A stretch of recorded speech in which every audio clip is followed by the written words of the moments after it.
Hello guys, my name is Mohit and I am your chemistry teacher. So as we were discussing about the empirical formula and the molecular formula, so today in the last class we were discussing the few questions regarding the empirical formula and the molecular formula. Today the agenda will be to discuss the questions again, but let's just start with a question.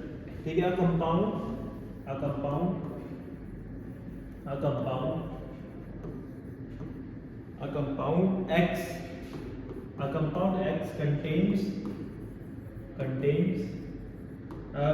X contains 32% of A,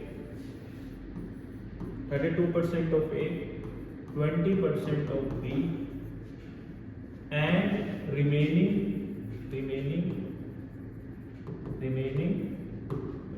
percent of C.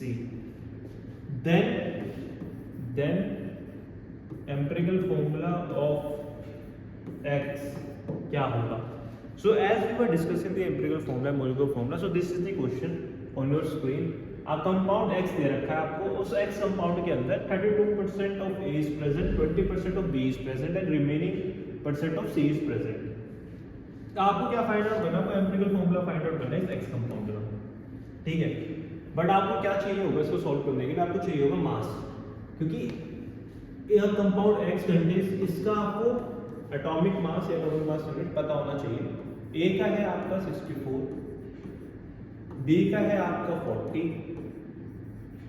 And C का है आपका 32, ठीक है। सो अब हम इस question को start करते हैं सॉल्व करना, ठीक है।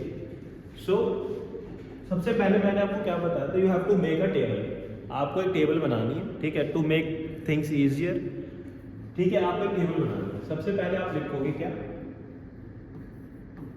एलिमेंट। आप लिखोगे एलिमेंट के बाद क्या बोला था मैंने? परसेंट कंपोजिशन इज गिवन, ठीक है, आपको पता है परसेंट कंपोजिशन। उसके बाद आप लिखोगे एटॉमिक मास, ये भी आपको दे रखा है एटॉमिक मास, ठीक है।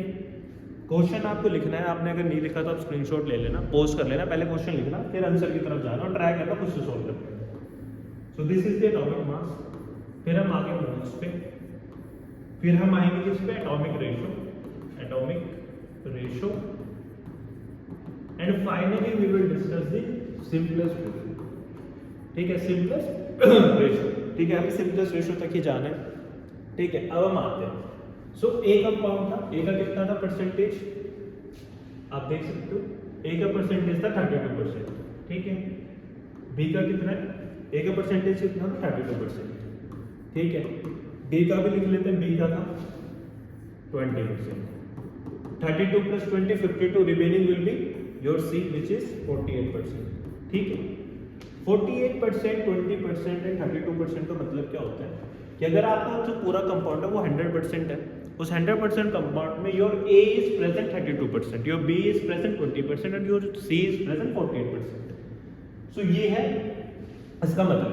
तो मैं ये बोल सकता हूँ कि 100 ग्राम अगर कंपाउंड है उसमें 32 ग्राम A है, 20 ग्राम आपका क्या है B and your C is 48 grams. और एटॉमिक मास कितना दे रखा था A का? ठीक है, एटॉमिक मास A का दे रखा था 64, ठीक है। B का कितना दे रखा है 40 और इसका कितना दे रखा है C का 32। अब आपको कुछ नहीं करना, सॉल्व करना। ये हो जाएगा आपका गिवन मास, आप लिखोगे 32 ग्राम अपॉन 64, कितना आ गया आपका आंसर? 0.5, ठीक है। सॉल्व कर लेना, 1/2 आएगा विच इज नथिंग बट 0.5, ठीक है। गिवन कितना है 20 और ये कितना हो गया? अगेन 1/2 0.5, ठीक है। Again 32 divided by 48 divided by 32, ठीक है। आपका आंसर कितना आएगा? Let me check. आपका आंसर आएगा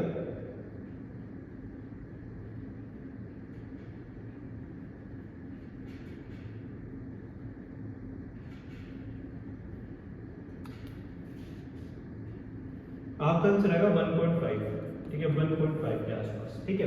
कैसे सॉल्व करा? आप देखो इसको 30 लो, इसको 45 लो, ठीक है। अगर आप सॉल्व करोगे तो 1.5 के आसपास आएगा, ठीक है, आपका आंसर, ठीक है।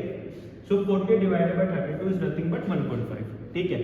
अब आपका एटॉमिक रेशियो निकालना है। मैंने आपको बताया था जो भी आपके मोल्स है, इसका मतलब क्या है, ए के कितने मोल प्रेजेंट है 0.5, बी के कितने मोल प्रेजेंट है 0.5, सी के कितने मोल प्रेजेंट है 1.5। तो आपको कुछ नहीं करना, जो भी लोवेस्ट मोल है ना उससे सबको डिवाइड करते हैं। पहले केस में 0.5 divided by 0.5 is 1, 0.5 divided by 0.5 is again 1, 1.5 divided by 0.5 will be 3। ठीक है, तो यही होता है एटॉमिक रेशियो। क्यों एटॉमिक रेशियो क्यों बोलते हैं कि ए का इतना मोल प्रेजेंट था, बी का इतना था, सी का इतना था, आपने लोएस्ट वाले से कर दिया रेशियो।